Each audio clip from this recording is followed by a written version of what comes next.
guys, welcome back to another episode of Mind Matters. Episode 3. Aren't you guys all excited to see what we have in store for you so far? Are you guys liking the series? Hope you are. Today, we have a question for you. Does the season change, or do you? We'll be talking about seasonal depression.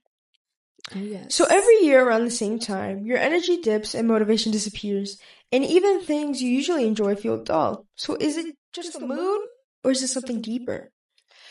It could be wrapped around the season, you know, like how summer, you're always like, oh my gosh, it's summer. Finally, I get a break, the sun. And in winter, you have less sun. It's more cold, snow. Especially here, snow. For me personally, I struggle with this like a lot. It's very hard for me to find the motivation in winter than it is summer. Maybe part of that has to do with having summer break, which is a longer break.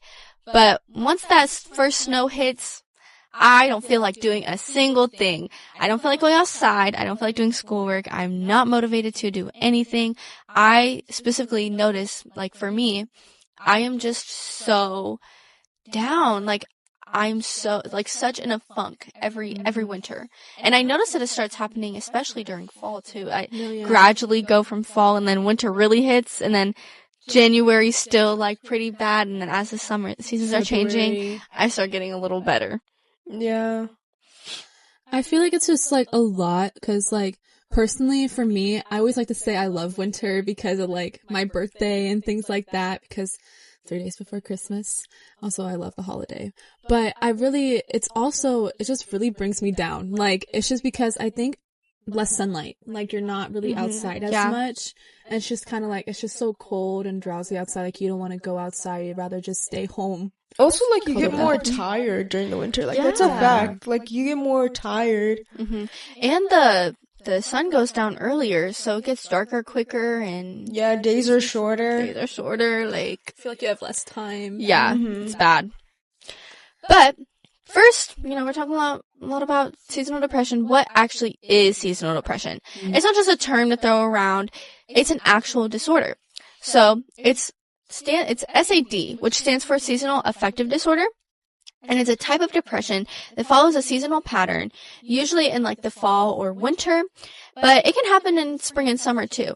I know for me sometimes, halfway through summer, I always get in this like 2-week time period of where I'm just like completely down and like I don't want to do anything and like I get really, really depressed, but then I get better. But like I know in the summer it happens for me as well. So it's not just winter. It's not just affiliated with the cold. Yeah. This also affects about 5% of adults in the U.S., according to the APA. But many, many more experience like the winter blues. A key difference though is SAD impacts daily functioning for weeks or months. It's not just a few off days. I think that's a big misconception when we think of depression, any type of depression really. It's more so we think like people will call themselves depressed if they're feeling sad for just a day. We spoke about that in episode 1. No, that's not the case. Depression is something that will affect you for weeks or months on end, and it's terrible. And so with SAD, seasonal depression, it's going to affect you for weeks or months. You could be depressed the entire winter, and it's just very detrimental. Yeah. So let's look behind the science behind SAD, because there's so many things that goes into it rather than just feeling exhausted. Or like what really makes you feel exhausted during these specific seasons. So specifically when it comes to winter, like the amount of sunlight and serotonin that you're getting definitely changes your mood. Since we all know during the winter and time and whatnot and fall, like the days get shorter and there's less sunlight out, which means less serotonin. And then we have melatonin changes where your sleep cycle changes, increasing your tiredness and exhaustion and whatnot. And not only that, but like brain imaging studies shows that altered activity in these areas that regulate mood during the winter month. So this is what impacts SAD, or seasonal depression as many call it. And this is what causes a lot of people to have it during winter specifically. Yeah. No, yeah. And like some like risk factors you could call, or like some things that might make you have it more effectively. It's like if you live far from the equator, like living far where like the sunlight might not hit you as much as the day, like Julie was saying, we have less sunlight during the day and there's more of a night than the sun.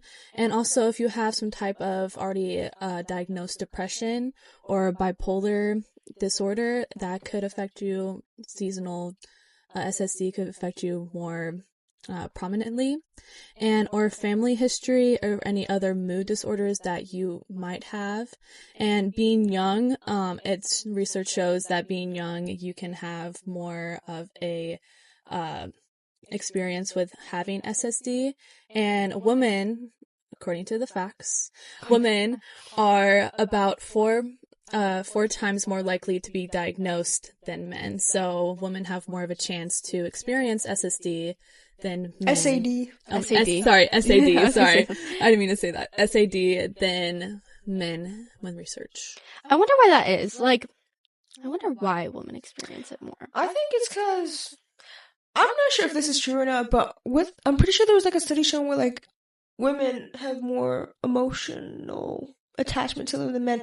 Because like when for men, like because of so many stereotypes and stuff, they're not as emotional because they Yeah. choose not to be. But also because women just have more emotional maturity. I think. Don't shoot the messenger. I think. Who knows? No, yeah. I also think maybe like specifically like women with like postpartum Yeah. and everything. If you have a kid in winter, I feel like I'm speaking from like not my experience, but my sister had a baby during January, and seeing her postpartum, it's so hard to like you can't go outside, you can't really do anything. It's like you're stuck in the house 24/7. Like that's gotta be hard. Like not good. Yeah. I also for some reason think like school and work, they always just gets way more hard to accomplish during the winter. Like for me specifically, I feel like when I get assigned like work in the winter, it's a million times more harder for me to find that motivation to do it. I can't really like, I don't know. I don't feel like doing it. Yeah. It's so hard to find that like energy to get back up to it. It is really hard. I do know that like some signs and like symptoms of SAD are specifically in like fall and winter. They're going to be like low energy, oversleeping, especially students when you have winter break. We know your sleep schedule is getting messed up. Ours is too. But be sure that you're, balancing it out. Carb cravings and weight gain. That's a big one. God. We always like this The is for sweets. those sweets during winter. Oh my gosh, it's so easy to just Oh my god, not even just the sweets. Like I feel like during the winter I get so hungry. yes, like I Like, binge so eat. hungry. Yeah, binge it's eating bad. is Like Just so always bad. craves chocolate. Me Yes. specifically, dark chocolate. especially I get that too. No, I'm I a always dark like chocolate I hater. crave savory snacks like so much in the winter. yeah. Especially like with Christmas, like there's so many sweets and cookies and everything to Chocolate just chip have. cookies. Oh Like yeah. oh my gosh, like We could Please. all talk all day. yeah, about food. we could talk all day about food, but let's keep it. And not only does seasonal depression come in fall and winter, but this is less common, but it does happen during the spring and summer as well. yes, Mhm. Which comes with insomnia, loss of appetite, weight loss, increased anxiety. And also it's kind of ironic because it's literally the opposite. yeah, It's Yeah. like you're having the opposite Mhm. symptoms, but both do happen pretty often. Although, like, summer and spring SAD is less common, but they both happen pretty often.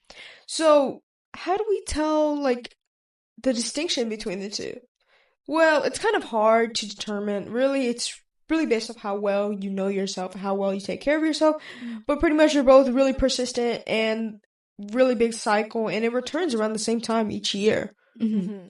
I think another thing I was gonna add was when it comes to the like symptoms being opposite of them, I do think a big part of like winter and fall depression is being stuck in the house, being cradled up.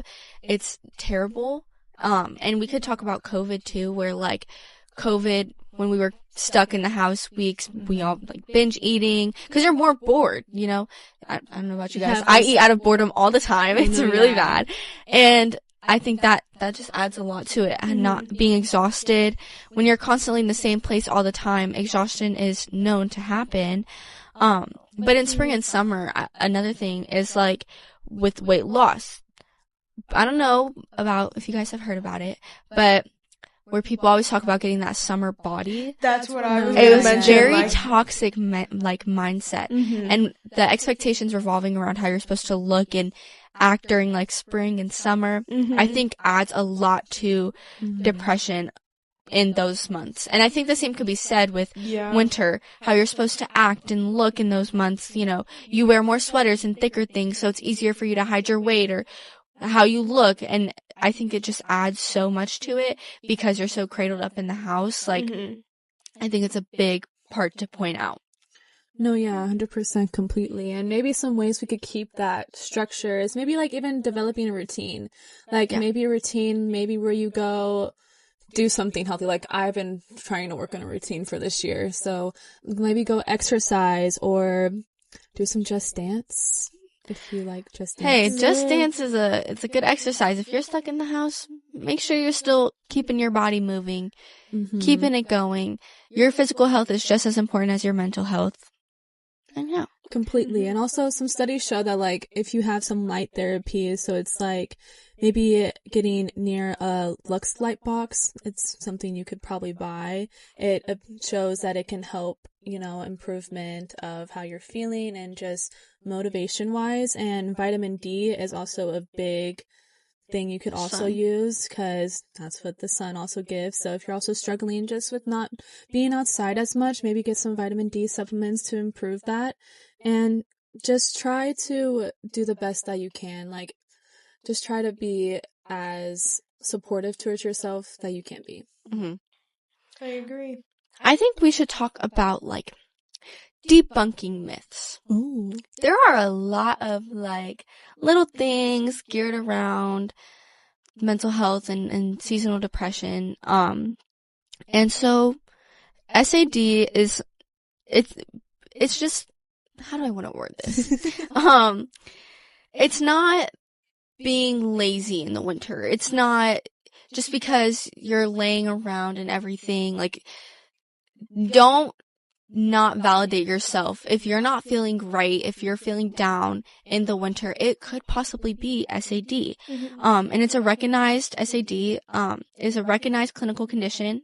It happens and it's an actual disorder. So please take it seriously. It's not just like, oh, it's winter, I'm sad, whatever. No, it's serious. And you can't just like, can't willpower your way out of it. It's biological and then it's not just mental. It's not just like, oh, I'm lazy or whatever. No, it's a real thing. It happens and it's clinically like proven. There's a lot of studies around it too. Another thing is like, when we talk about depression and seasonal depression specifically, a lot of it is geared towards adults. But from the research I've done, have seen that a lot of kids actually experience it more than adults. It happens more so in kids, I think also due to like teenagers, due to the pressure of school, especially during the winter. And young people are actually more at risk than older people are. So yeah. And maybe that needs to be recognized a little bit. Like if you are an adult or something, you see maybe your kid or honestly, or they're like your sibling or anything like that, just feeling a little down, just go up and check up on them for anything, honestly. Yeah. Make sure to educate your kids. If you're an adult listening, educate yourself on it. That's what you're kind of doing listening to the podcast. We appreciate you. But also maybe, let your kids be aware of the signs and the symptoms of it. And that way you guys are able to recognize it better as well. No, yeah. I agree. And I think there's like, even if you like suffer with SAD, it's not the end of the world. There's so many things that you can do to support yourself and have the people around you support you as well. Like Grace mentioned, starting light therapy before symptoms really start to kink in. Because, obviously there's not enough sunlight, and that's really where it starts hitting you hard the most. And not only that, just staying socially connected, because obviously you're in the winter, you're going to be stuck at home for a while, it gets darker quicker, it's more dim, you're feeling tired and exhausted, but staying socially connected, because isolation does fuel depression. It really does. Being alone and suffering with these things on your own when you know that you're not alone is something that a lot of people suffer with. And also just plan like enjoyable events during darker months to enjoy. Just because it's winter and it snows doesn't mean that you have to put up with it by yourself. No, you could still have people around and enjoy just fun times with each other. And also just tracking symptoms year to year, spot patterns, just keeping track of where you are, how do you feel during certain times, just knowing and being aware that you suffer with this. It's such a big step in just having these supportive strategies and being able to prevent it before it really kicks in for the next year. No, yeah, completely. And kind of going off like what Julia said, like, have some fun during it. Like, if you and your friends maybe want to go embrace the winter and go ice skating, go see some Christmas lights or something like that. Go for, because those sometimes you can just go walk around those, even though it will be cold. Be prepared. But it's a nice little activity you guys can always do, or maybe search like little winter ideas or things your friends can come over, maybe like watch a movie together. Yeah. Have some time. I think that that's a really important thing, is don't allow yourself to, I think a way to kind of prevent it is not allowing yourself to get in it by doing those activities. If you are aware that you might struggle with this, maybe make yourself like a little survival kit. Get a to-do list. Build those routines that we were talking about. I think that that's so helpful for you to not feel so alone in those months. And specifically for me, like I was mentioning it earlier, I go through this every winter where I lose a lot of sleep, or I'm oversleeping and I'm overeating, and for some reason in winter, I don't know about you guys, but I often watch really sad movies in winter. Yeah. Like, it's always a time to just, because it's like, okay, I'm already depressed, let me be more depressed. I don't know, but my go-to show every time I'm like sad or depressed during the winter is BoJack Horseman. That's real. It gives, especially winter. Like, oh my god. But these might be a little detrimental and add on to the depression that you're getting during the winter. So BoJack Horseman, it's a great show, but maybe don't watch it when you're sad. Yeah, or balance it out with a happy show, Yeah. Watch a cute little Hallmark movie after, who knows. But if you're gonna do anything, and if you are feeling down and depressed, recognize it. Tell yourself it's okay, because it is, and it happens to a lot of people. Like, it's not, if you're feeling this way, it's most likely not just you. I promise your peers are feeling the same. And recognize it and be like, okay, well, this isn't good for me to feel it. I think that's another thing is, I don't know about you guys, but sometimes when I'm in that, like, funk, I tend to enjoy being in it because it's comfortable to me. I'm not happy, but it's comfortable to me. I enjoy being sad sometimes. And when I say that, I know that's like a, wait, what? But I genuinely, sometimes I enjoy being sad, and I enjoy kind of being depressed because it's comfortable. But that's a toxic mindset, and it's not good to think like that. And you kind of like, if that's the case for you, if that's you, balance it out. Okay, maybe be sad a couple days, but again, then maybe go do something fun with your friends. Winter's a hard time. Fall is a hard time. All seasons are hard times. But make sure that if you're feeling a certain way, keep that balance of, going back and forth. So as we dive into the symptoms of SAD and the way that it impacts you, let's think about why these things actually happen. So specifically when we crave more carbs into the winter, it's because in the winter, serotonin boost from carbs is the way's body of self-medicating.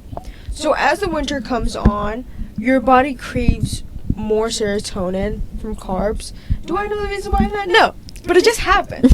So that's why, like, you often see yourself eating more than you usually do, or you often see yourself gaining weight from the amount that you eat. But it's not uncommon. And it's not like a bad habit that you're creating yourself. No, it's natural, it's science, and it's what your body's craving during the winter. And also, when we talk about SAD, we also have to think about where you live, because SAD is very, very different geologically. And just so when we compare about where you live and the geography of SAD, for example, like people in Alaska have 9 times higher rates of SAD than those in Florida. Yeah.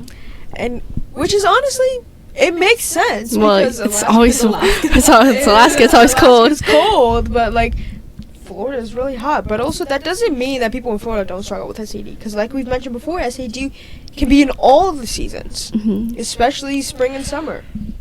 And also, when we talk about other symptoms, of course, we've talked about light wavelengths, where the morning light is more dim, so it's more effective on your moods. And also because it's in our genes as humans, we share seasonal rhythm shifts like animals do when it comes to hibernation and stuff, which is why you see yourself more exhausted and tired and more like a little bit slow physically. And maybe mentally. Yeah. Who knows? Because I know sometimes my brain fog during the winter is bad. Yeah. So. And that kind of might lead us into our next little subtopic. Daily life impacts. Like, how does SAD affect your life? Like, it can affect your grades, your relationships, and even how you performance, like, within school or within your responsibilities at home. Like Olivia just said, brain fog. Brain fog is one of the symptoms and or impacts that you might have. You might be like, whoa, what am I even doing right now?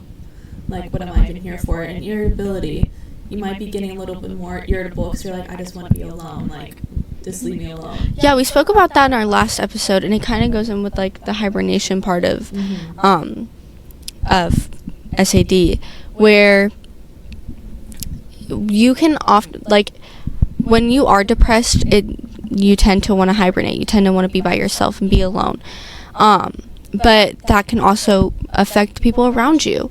If you know you struggle with this, let that be known to the people who you're close with. Let them know, hey, okay, I'm struggling with this. I get kind of sad in the winter. I'm okay though. It's not on you. And such and such. It takes 2 seconds to send a text. Completely. And it just, SAD can always sometimes, like I kind of brought up earlier, like bipolar disorder, it can always a little bit worsen maybe your depression that you already have, or any other mental disorders, or like anything like anxiety that you might have throughout the whole year. Yeah. In your cycle. It's funny because in America this isn't a thing, but in other countries there are actually like there are countries that specifically prepare for like winter and the depression that comes with it, which is like kind of cool. For instance, Denmark has like this it's like, I don't know how to pronounce it. It's like hygiene culture, and it's because the winters there can get so brutal. So it's like a known thing for people there to like be prepared for that, And I think that if we can start having that common ground for if you're for the listeners, maybe keep that like into consideration for the people around you and yourself when entering the winter. It's about to be September. We're moving into the fall months. Soon enough it'll be winter. We can never get away from it. And where we live, the winters can get pretty harsh. Weird. Yeah, it was like, I think especially for this year, it rained a lot in the summer, and I think for me that added on to my like summer depression, because it didn't feel like summer. It didn't feel like the months we're waiting for. And so yeah, I think that's like a big thing. And there's also like how like this with school and work, they tend to ignore seasonal depression. It could be the people around you, it could your work area, school. It doesn't make room for you to be depressed, especially during the winter months, But in my opinion, I feel that that's why you have to make room for yourself. If you're sitting here, your school, it's not going to, just because you're being depressed, obviously they're not going to take the day off. But maybe you need to take the day off, so take that day off and relax and have like a reset day. We talked about it earlier. Again, creating those habits and those patterns of having a routine, it might help you get through those harsh months of just cold and like, And then for summer, if you're experiencing it during summer, maybe, still take those days off. Maybe do summer activities like we were speaking about. And then there's like this stigma, why people, like, they still dismiss SAD as just being moody. Again, if you can, for every listener out there, take that into consideration. Instead of it being just, having a lazy day, especially in the winter, I'm just going to take this lazy day off. It's not a lazy day. You're taking the day to reset for your mental health. It's not just, it's not you having SAD. It's not you being moody. It's not you being, like, rude. No, it's a real thing. And maybe get it checked out. If you're having thoughts about it, thinking, okay, wait, I'm kind of relating to a lot of these symptoms, maybe talk to your doctor about it. It's always helpful to have that diagnosis, to fully acknowledge that you have it, and then ways to go about it as well. Just bringing that awareness to the topic that's never really said. And I think, how can we prevent this? So before symptoms start to hit, you want to make like a little preparation package for you before the seasons hit. So one of the most recommended things is starting light therapy in September and October, and building a winter survival kit. So having your favorite candles, cozy activities, warm exercise clothes, and definitely stocking up in your vitamin D, because, like we said, the sun's going to be gone. Yeah, get those vitamin gummies. I promise you they help. Also, like, setting up social events in advance to keep you connected with these low energy months. But overall, as we've continued to talk about these sessions and SAD and how often that they come within every season, not just winter, it is something that people do truly struggle with, and it's something that people don't take seriously enough, especially when it comes to school and jobs. These patterns are not recognized seriously as they should be. So going back, it's just something to remember, to definitely take care of yourself, and just a gentle reminder to take self-care days, practice self-care, take some moment for yourself, and also stay connected with those around you. Yeah, like, self-care is so important. Honestly, I didn't really know about SAD until, like, honestly, probably like a year ago, if I'm being completely honest, because silence around it is big. You never hear anything about it. Like, I didn't hear anything about it until, honestly, Olivia brought it up to me. I was saying I was having it. And I was like, what? Like, you get that? And then I started realizing I maybe have a little bit of my own symptoms, not as severe or anything like that, but I can see that it really does happen, and it's really a thing that isn't recognized and not out in the world. I think a big part of it is, like we were talking about, it's because it's like so like overthrown. It's just you're just being lazy, you don't want to do your work, You're just being moody. You just want to eat. Like, yeah, you just want to eat. Like, no, not at all. It's a real thing, and it happens to so many people around the world. And if we can educate people about it, so can you. If you maybe you don't experience it, but if you're seeing your friend kind of experience those symptoms, bring it up to them. Let them know in a polite way, but be like, hey, I've noticed like you've been doing this, and maybe you have this, And I think a big issue that I wanted to touch on before we wrap it up is with adults specifically. It's common because between teenagers, I honestly think like mental health is taken. Actually, like, I think teenagers take mental health pretty seriously. I would say it's very, in some cases, but adults tend to, just be like, okay, whatever, keep pushing, keep willpowering through it. If you're an adult listening, take it seriously. Take that work day off. They don't, they can live without you for one day. Maybe if you have kids, give the kids to the babysitter. Take a night for yourself. Self-care is so important. I don't know about you guys. Like, do you guys have any things that have helped you, overcome your SAD? Honestly, for me, just building a schedule and a routine, like having that consistency has really helped me with having SAD, because it's like I'm being so tired. I'm so tired and unmotivated, but like I feel like having that routine really helps me get what I need done. Yeah. Personally, for me, it's about, like, doing little fun activities here and there. Like, if I'm by myself, I have a karaoke machine. I like to sing my karaoke. And then also I like to see, like, what my friends are doing to get me motivated to go up and do this kind of stuff. Is just kind of how I would kind of cope with the whole SAD and just the seasonal winter and everything like that. Okay. So to wrap this up, something that I want you guys to take away from this episode is that your mood isn't just in your head. Sometimes it's in the season. And it's not a weakness. It's not something you could just snap out of it. It's a real biological shift, and it affects millions every year. Recognizing it is the first step to feeling better. If your mood changes with the season, you're not broken. Your body's responding to changes in the light, time, and rhythm. The important thing to remember is that you have tools like light therapy, movement, connection, and planning ahead like we were talking about. And you deserve to use them without guilt, for sure. Winter may feel heavy, but it doesn't have to define your entire season. Right, like, try to make the best that you have out of it. Like, don't let it all just be like, oh, it's back again. Yeah, and ask for help if needed. Because, I don't know about you guys, but I believe that no season, well, wait. No season lasts forever, and neither will this feeling. So, thanks again, guys. And if you've ever felt something like this, DM us. Leave a comment below, and we'd love to hear about your guys' stories. And any other topics that you guys want us to talk about, let us know in the comments below. Alrighty, and always... Thank you guys so much for tuning in with us. Thank you, yes. And always remember, your mind matters. Bye, guys. See you next week. Okay.